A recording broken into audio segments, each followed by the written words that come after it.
بسم الله الرحمن الرحيم. الحمد لله وكفى وسلام على عباده الذين اصطفى. أما بعد فأعوذ بالله من الشيطان الرجيم. بسم الله الرحمن الرحيم. إنا نحن نزلنا الذكر وإنا له لحافظون. صدق الله العظيم.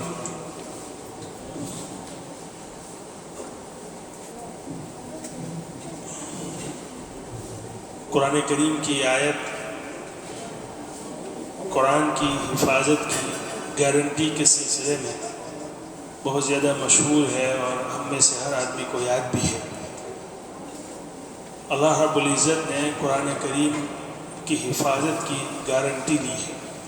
اللہ رب العزت فرماتے ہیں کہ ہم ہی نے قرآن کو نازل کیا ہے اور ہم ہی اس کی حفاظت کرنے والے ہیں. چنانچہ دراصل میں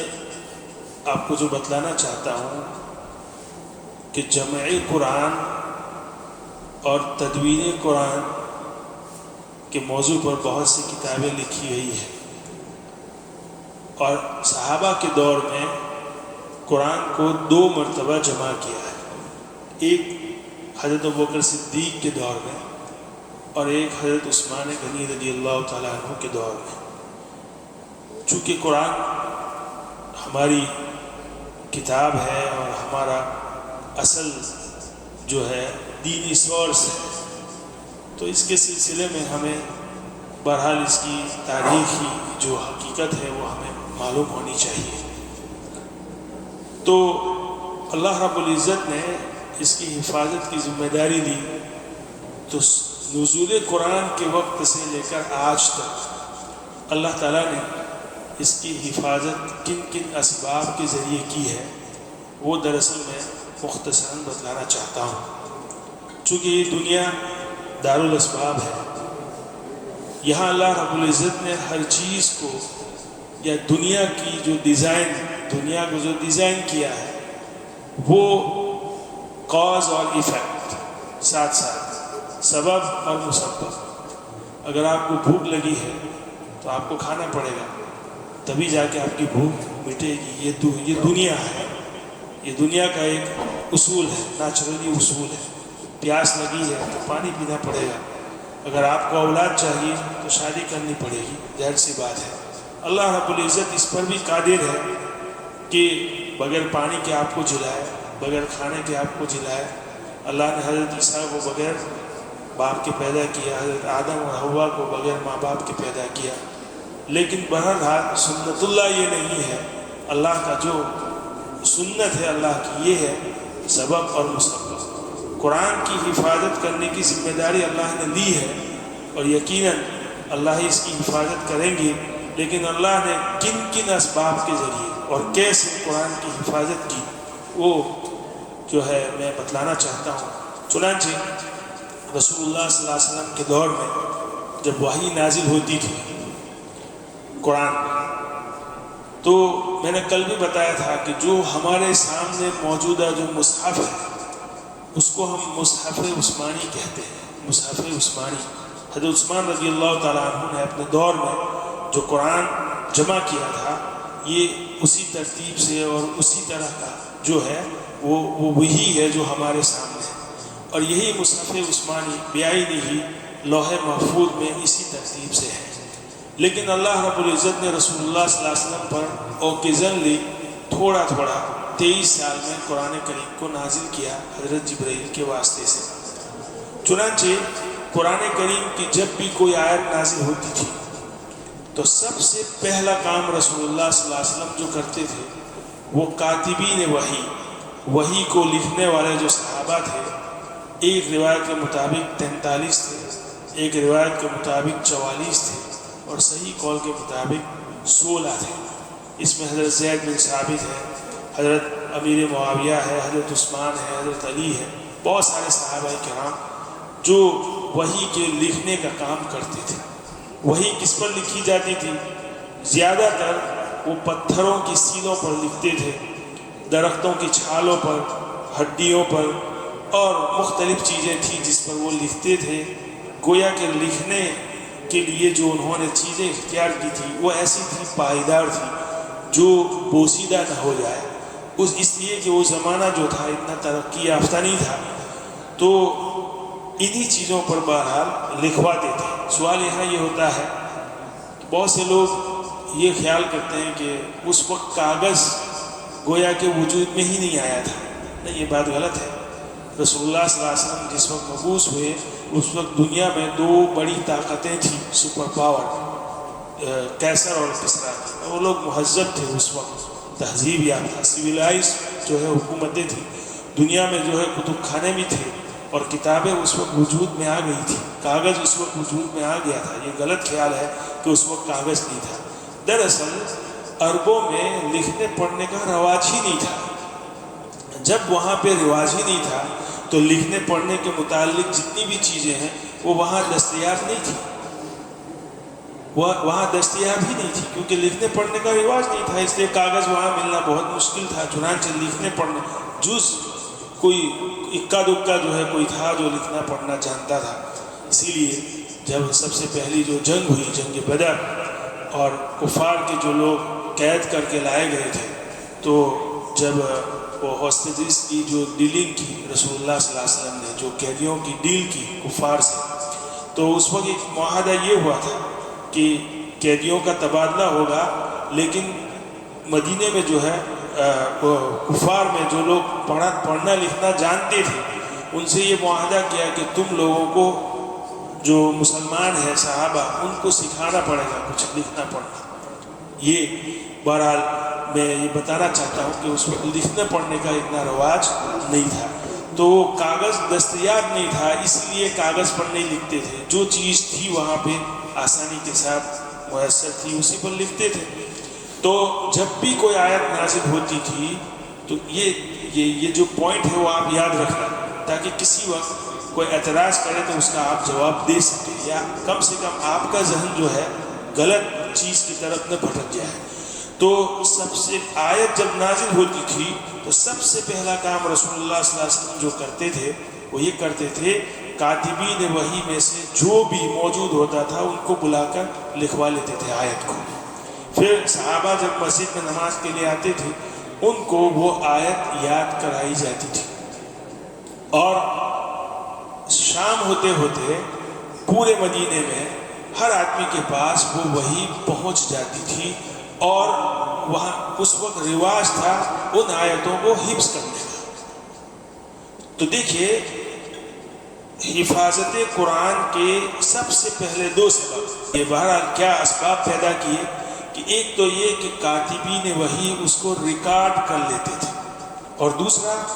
سینہ بسینہ صحابہ صحابیات جو ہے ان کو حفظ کر لیتے تھے۔ تو دیکھیں قرآن کریم محفوظ ہونا اسی وقت شروع ہو گیا جس وقت وہ نازل ہوا تھا۔ اس لیے کہا جاتا ہے کہ امت مسلمہ کا تعلق قرآن سے ایک گھڑی کے لیے بھی جدا نہیں ہوا، نہ قرآن امت مسلمہ سے جدا ہوا نہ امت مسلمہ قرآن سے جدا ہوئی، نزول وقت سے لے کر آج تک۔ جبکہ دیگر کتابوں کی آپ تاریخ کو دیکھیے، انجیل کے بارے میں آپ دیکھیے، یہ بائبل کب لکھی گئی تھا، اور اسی طرح جو ہے تورات کے بارے میں آپ دیکھ لیجیے۔ قرآن جو ہے بہرحال قرآن کا یہ معجزہ ہے، نزول وقت سے اللہ نے اس کی حفاظت کے اسباب پیدا کیے ہیں اللہ رب العزت۔ بہرحال تو کہنے کا مطلب یہ دو پوائنٹ جو ہے آپ یاد رکھیں کہ جب نازل ہوتی تھی کوئی بھی آیت قرآن کی تو کاتبین وحی سے لکھوا لیتے تھے، اور اسی آیتوں کو صحابہ اور صحابیات حفظ کرتے تھے۔ اب جو کاتبین وحی جو لکھتے تھے، جو محفوظ کرتے تھے، اس میں حضرت جبرائیل علیہ السلام کی ہدایت جو ہے ہدایت کے مطابق وہ لوگ ریکارڈ کرتے تھے۔ یعنی میں نے شروع میں بتایا تھا کہ سب سے پہلی آیت جو نازل ہوئی وہ اقرا بسم ربک الذی خلق، اس کی جو ہے سورہ علق کی ابتدائی آیتیں، اور دوسری جو وہی نازل ہوئی سورہ مدثر کی ابتدائی آیتیں۔ تو یہ صورتوں میں جو صحابہ کرام آیتیں لکھتے تھے اسی ترتیب سے جو حضرت جبرائیل علیہ السلام ہدایت دے کر جاتے تھے رسول اللہ صلی اللہ علیہ وسلم کو۔ گویا کہ نزول کے وقت ترتیب نزولی اگرچہ الگ الگ ہے، لیکن قرآن کریم کو جو ریکارڈ کیا جاتا تھا، جو لکھا جاتا تھا، اور صحابہ کرام جو حافظ ہوتے تھے وہ بیائی نہیں اسی ترتیب سے جو ابھی ہمارے سامنے ہے اور جو لوح محفوظ میں موجود تھا۔ یہ پوائنٹ یاد رکھیں۔ نزول نازل جو ہوا قرآن کریم وہ تو اوکیزنلی موقع اور محل کے اعتبار سے آیتیں نازل ہوتی تھی، لیکن صحابہ جو اس کو ریکارڈ کرتے تھے، کاتبین وہی جو اس کو لکھتے تھے، وہ لوح محفوظ کے ترتیب کے حساب سے ہمارے پاس جو موجود ہے وہ اسی ترتیب سے لکھتے تھے، اور یہ حضرت جبرائیل کی ہدایت سے آپ صلی اللہ علیہ وسلم ان کو حکم دیتے تھے اور اسی کے مطابق وہ لکھتے تھے۔ ہوا کیا پھر دیکھیے یہی سلسلہ چلتا رہا، اور جب رمضان کا وقت آتا تھا، ہر رمضان کے وقت حضرت جبرائیل علیہ السلام پچھلے سال جتنا قرآن نازل ہوا وہ رسول اللہ صلی اللہ علیہ وسلم کے ساتھ دور کرتے تھے اس کا۔ چنانچہ حدیث میں آتا ہے کہ جس سال رسول اللہ صلی اللہ علیہ وسلم کا انتقال ہوا، اس سال حضرت جبرائیل علیہ السلام نے 2 دور کیے، اور اسی سے رسول اللہ صلی اللہ علیہ وسلم کو احساس ہوا کہ اب دنیا سے میرے جانے کا وقت آ چکا ہے۔ چنانچہ انہوں نے صحابہ کو اطلاع دی کہ لگتا ہے کہ اب میرے دنیا میں جو ہے دن دنیا میں ختم ہوئے ہیں اور میرا جانے کا وقت آ چکا ہے۔ صحابہ نے سوال کیا کہ آپ کیسے کہہ سکتے ہیں یہ بات؟ تو حضرت رسول اللہ صلی اللہ علیہ وسلم نے یہی حوالہ دیا کہ ہر سال جبرائیل امین مجھ سے 1 دور کرتے تھے، اور اس سال جو ہے انہوں نے 2 دور کیے۔ بہرحال 23 سال کا زمانہ مکمل ہوا، قرآن کا جو ہے نزول مکمل ہو چکا، رسول اللہ صلی اللہ علیہ وسلم اس دنیا سے رحلت فرما گئے، اور حضرت ابوبکر صدیق رضی اللہ تعالیٰ عنہ خلیفہ اول مقرر ہوئے۔ آپ کو معلوم ہے کہ حضرت ابوبکر صدیق کا جو دور خلافت ہے وہ 2.5 سال ہے، لیکن شروع میں حضرت ابوبکر صدیق کو بہت زیادہ جو ہے مشکلی کا سامنا تھا، اس لیے کہ آپ صلی اللہ علیہ وسلم کے وصال کے بعد جو ہے جھوٹے مدعیان نبوت کھڑے ہو گئے تھے، چنانچہ بہت سے جنگیں شروع ہو گئی تھی۔ تو سب سے بڑی جنگ جو ہے جنگ یمامہ، مسیلمہ ابن کذاب جو ہے اس نے نبوت کا دعویٰ کیا تھا، یہ جنگ یمامہ ہوئی۔ جنگ یمامہ میں تقریباً ایک روایت کے مطابق 70 صحابہ جو حافظ قرآن تھے وہ شہید ہو گئے۔ ایک روایت کے مطابق امام قرطبی نے یہ روایت نقل کی ہے 700 صحابہ جو حافظ قرآن تھے وہ شہید ہو گئے۔ اب دیکھیے یہاں پہ ایک بات نکتہ دیکھیے کہ اس وقت رسول اللہ صلی اللہ علیہ وسلم کے دور ہے، رسول اللہ صلی اللہ علیہ وسلم کا دور اور ابوبکر صدیق کا دور یہ تو بالکل قریب ہے۔ اس وقت جس وقت قرآن نازل ہوتا تھا، اس وقت قرآن کی حفاظت کا سب سے بڑا جو ذریعہ تھا وہ تو حفظ، کیونکہ وہ لکھنا پڑھنا جانتے نہیں تھے۔ اکا دکا جو ہے صحابہ تھے جنہوں نے قرآن کو ریکارڈ کیا تھا، اور حافظ تو سب تھے۔ رسول اللہ صلی اللہ علیہ وسلم جس وقت اس دنیا سے رحلت فرما گئے، اس وقت سرکاری طور پر قرآن کی کوئی کاپی سرکاری خزانے میں محفوظ نہیں تھی، سرکاری طور پر بات کر رہا ہوں۔ ویسے تمام صحابہ حافظ تھے تقریباً، اور لوگوں کے پاس جو ہے وہ کاپیاں بھی تھیں اور وہ اوریجنل تحریریں بھی تھیں جو رسول اللہ صلی اللہ علیہ وسلم نے اپنے سامنے لکھوائی تھی۔ تو دیکھیے جس وقت قرآن نازل ہوتا تھا کاتبین وہی اس کو لکھتے تھے، آپ صلی اللہ علیہ وسلم اس کو اپروو کرتے تھے، لکھنے کے بعد اپروو کرتے تھے، اس کو اوریجنل تحریر کہا گیا۔ بہت سے صحابہ جب کوئی صورت مکمل ہوتی تھی تو وہ مانگتے تھے، مثال کے طور پر سورۃ طٰہٰ مکمل ہوئی، کسی کو چاہیے تو جب سوال کرتے تھے وہ پوچھتے تھے تو ان کو کہہ دیا جاتا تھا کہ فلاں صحابی کے پاس یہ صورت، وہاں جا کر آپ نقل کر لیں یا ان کے پاس سے لے لیں۔ تو اسی طرح یہ سلسلہ چلتا رہا۔ ایسا نہیں ہے کہ جس وقت قرآن نازل ہو گیا مکمل، لیکن جو ہے قرآن کا کوئی ریکارڈ ہی نہیں۔ ریکارڈ 2 طرح سے، ایک تو لکھا ہوا بھی تھا اور سب صحابہ جو ہے حافظ تھے۔ کاتبین وہی جو صحابہ تھے سب حافظ تھے۔ حضرت زید بن ثابت حافظ تھے، رسول اللہ صلی اللہ علیہ وسلم خود حافظ تھے، حضرت عمر خود حافظ تھے، حضرت ابوبکر صدیق خود حافظ قرآن تھے۔ اب جنگ یمامہ میں جب یہ اتنا بڑا سانحہ پیش آیا تو حضرت عمر رضی اللہ تعالیٰ عنہ کے دل میں خیال آیا کہ دیکھیے اسی طرح اگر حفاظ شہید ہوتے رہے ہو سکتا ہے قرآن کا کچھ حصہ ضائع ہو جائے، تو اچھا یہ ہوگا کہ قرآن کریم کو سرکاری ریکارڈ میں لے لیا جائے۔ یہ جمع قرآن کا مطلب آپ سمجھیے، ایسا نہیں کہ قرآن بکھرا پڑا تھا اور کسی کو معلوم نہیں تھا کہ قرآن کی آیتیں کہاں ہیں، کس کے پاس کیا ہے، کوئی ترتیب نہیں تھی، ایسا نہیں۔ قرآن کریم جو تھا لوح محفوظ میں جس ترتیب سے تھا اسی ترتیب سے صحابہ کرام حافظ تھے، اور اسی ترتیب سے صحابہ کرام نے اس کو لکھا تھا، لیکن یہ بکھرا پڑا تھا، کسی کے پاس کوئی صورت تھی، کسی کے پاس کوئی صورت تھی، لیکن حافظ سب تھے، سمجھ رہے ہیں، حافظ سب تھے، لیکن کسی کے پاس لکھا ہوا جو ریکارڈ ہے وہ کوئی ایک صورت تھی، دو صورت تھی، 2 آیتیں تھیں، 5 آیتیں تھیں، لیکن ان کو سب پتا تھا کہ یہ آیت کس صورت کا جز ہے اور کس بہرحال یہ سب کچھ ان کو یاد تھا۔ حضرت عمر رضی اللہ تعالیٰ عنہ نے حضرت عثمان رضی اللہ تعالیٰ عنہ، حضرت عمر رضی اللہ تعالیٰ عنہ، ابوبکر صدیق رضی اللہ تعالیٰ عنہ سے درخواست کی کہ دیکھیے مجھے یہ خدشہ ہے کہ اسی طرح جو جنگیں ہوگی اور جنگیں ہوتی رہی اور صحابہ کرام جو ہے اسی طرح شہید ہوتے رہے تو ہو سکتا ہے قرآن کا کچھ حصہ ضائع ہو جائے، تو کیوں نہ ہم اس کو سرکاری ریکارڈ میں لے لیں، لوگوں کے پاس ہے لکھا ہوا بکھرا ہوا، اس کو ہم سرکاری ریکارڈ میں لے لیں۔ حضرت ابوبکر صدیق رضی اللہ تعالیٰ عنہ چونک گئے اور کہا کہ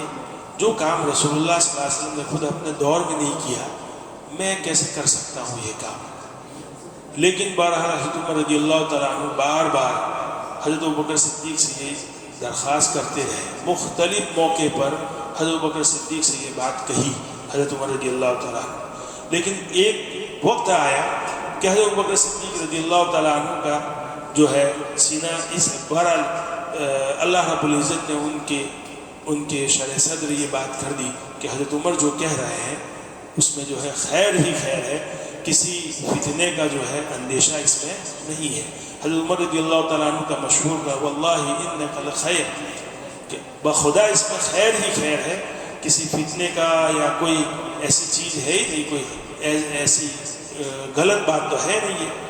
بہرحال حضرت ابوبکر صدیق رضی اللہ تعالیٰ عنہ کے دل میں یہ بات جو ہے بیٹھ گئی، اللہ رب العزت نے بہرحال ان کے دل میں یہ بات بٹھا دی کہ یہ حضرت عمر جو درخواست کر رہے ہیں اس میں کوئی جو ہے خرابی نہیں ہے، یہ کام ہونا چاہیے۔ چنانچہ حضرت ابوبکر صدیق اس کے لیے تیار ہو گئے اور کاتبین وحی میں سے حضرت زید بن ثابت یہ انصاری صحابی تھے، ان کو بلائے، نوجوان تھے، ان کی دیانت داری اور ان کی دینی جو کیفیت تھی، جو صلاحیت تھی، ان پر کسی کو کوئی اعتراض بھی نہیں تھا اور کوئی الزام بھی نہیں تھا،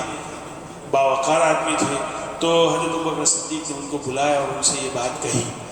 حضرت زید بن ثابت کی روایت ہے بخاری کی، وہ خود فرماتے ہیں کہ جب مجھے بلایا گیا، میں گیا حضرت ابوبکر صدیق کے پاس، حضرت عمر بھی وہاں بیٹھے ہوئے تھے، انہوں نے مجھے یہ کہا کہ ہم یہ چاہتے ہیں کہ قرآن کو جو ہے سرکاری ریکارڈ میں لے لیا جائے۔ تو حضرت زید بن ثابت فرماتے ہیں کہ اس وقت میرے بدن میں ایک کپکپی طاری ہوئی اور میری کیفیت یہ تھی کہ یہ لوگ اگر مجھے یہ کہتے کہ ایک پہاڑ ایک جگہ سے دوسری جگہ ہٹا دیا جائے تو یہ بخدا میرے لیے یہ آسان تھا، اس کے مقابلے میں کہ انہوں نے جو مجھے کہا کہ قرآن کو ہم جمع کر لیں، سرکاری ریکارڈ میں لے لیں، تو میں نے ان سے وہی بات کہی جو حضرت ابوبکر صدیق نے حضرت عمر سے کہی تھی کہ جو کام رسول اللہ صلی اللہ علیہ وسلم نے اپنی زندگی میں نہیں کیا آپ کیوں کر رہے ہیں۔ تو حضرت ابوبکر صدیق نے ان کو سمجھایا اور بہرحال تھوڑی دیر کے بعد یا تھوڑے دنوں کے بعد نہیں معلوم حضرت زید بن ثابت بھی اس کے لیے تیار ہو گئے، اور روایت کے الفاظ ہے کہ میں تیار ہوا اس لیے نہیں کہ امیر المؤمنین نے مجھے حکم دیا تھا اس لیے مجھے کرنا ہے، میں تیار ہوا اس لیے کہ میرے دل میں بھی یہ بات بیٹھ گئی کہ یقیناً یہ جو کام ہے وہ ضروری ہے، اس کو کر لینا چاہیے۔ چنانچہ حضرت زید بن ثابت نے یہ کام شروع کیا، صحابہ کرام میں اعلان کیا گیا کہ قرآن کریم کی اوریجنل تحریر، یاد رکھیے اس بات کو، کاپی نہیں، اوریجنل تحریر جس کے پاس موجود ہے وہ آئے اور حضرت زید بن ثابت کے پاس اس کو جمع کرائے۔ حضرت عمر رضی اللہ تعالیٰ عنہ کو بھی حضرت عمر صدیق نے کہا کہ آپ بھی جو ہے مسجد نبی کے دروازے پر بیٹھ جائے اور جو بھی صحابی آئے قرآن کی جو بھی آیت لے کر ان کو بہرحال جو ہے پرکھا جائے، جانچا جائے اور پھر اس کو جو ہے جمع کیا جائے۔ چنانچہ کہا کہ 2 گواہ بھی چاہیے اس میں۔ قرآن کریم کی اوریجنل تحریر جو ہے لکھی ہوئی ہو اور اس پر 2 گواہ ہو، ایک تو وہ خود جو آدمی لے کر آئے وہ، اور اس پر ایک اور گواہ چاہیے، یہ کنڈیشن کے ساتھ۔ حضرت زید بن ثابت نے یہ بات اس لیے کہہ رہا ہوں کہ قرآن کریم سرکاری طور پر جمع کیا جانا ایک کام تھا، یہ کام حافظے پر اعتماد کر کے بھی کیا جا سکتا تھا، کیونکہ بہت سارے صحابہ جو ہے، حضرت زید بن ثابت خود کاتبین وحی ہے، وہ خود حافظ تھے، اپنے حافظے پر اعتماد کر کے لکھ سکتے تھے، لیکن قرآن کو جمع کرنے میں کس دیانت داری سے کام لیا گیا وہ میں بتلانا چاہتا ہوں کہ ایک تو حضرت زید بن ثابت اس کو دیکھتے تھے اور حضرت عمر رضی اللہ تعالیٰ عنہ خود دیکھتے تھے، اور ایک طریقہ یہ تھا، ایک تو گواہ چاہیے، 3 چیزیں، حضرت زید بن ثابت اس کو اپروو کریں، حضرت عمر رضی اللہ تعالیٰ عنہ اپروو کریں، تیسرا یہ کہ اس پر 2 گواہ چاہیے، چوتھا یہ کہ میں نے جو بات کہی کہ جس قرآن نازل ہوتا تھا اس وقت بہت سے صحابہ ایسے تھے جنہوں نے قرآن کو ریکارڈ کیا تھا ترتیب نزولی کے اعتبار سے، جیسے جیسے قرآن نازل ہوا اسی طرح ریکارڈ کیا تھا، اور اس میں حضرت علی رضی اللہ تعالیٰ عنہ کی بات میں نے کہی تھی، حضرت علی رضی اللہ تعالیٰ عنہ نے ترتیب نزول کے اعتبار سے قرآن کو ریکارڈ کیا تھا۔ تو چوتھا طریقہ جو ہے ان کا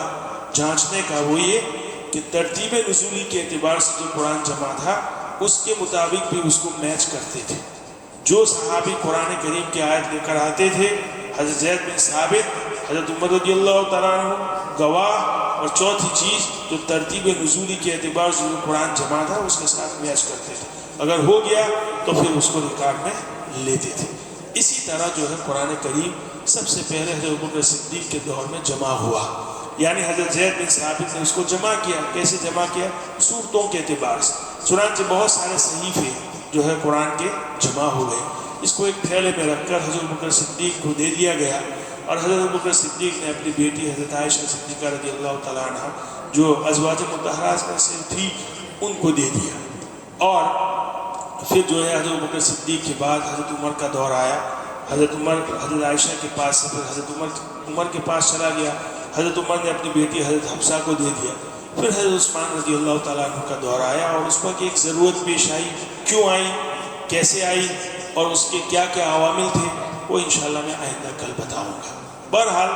جس طریقے سے سرکاری خزانے میں آج کل لینے کے لیے لاکر ہے، بینک کے لاکر ہے اور یہ وہ چیزیں اس وقت تھی نہیں، حضرت بکر صدیق کو دے دیا گیا ایک تھیلے میں جو ہے صحیفے رکھ کر، انہوں نے حضرت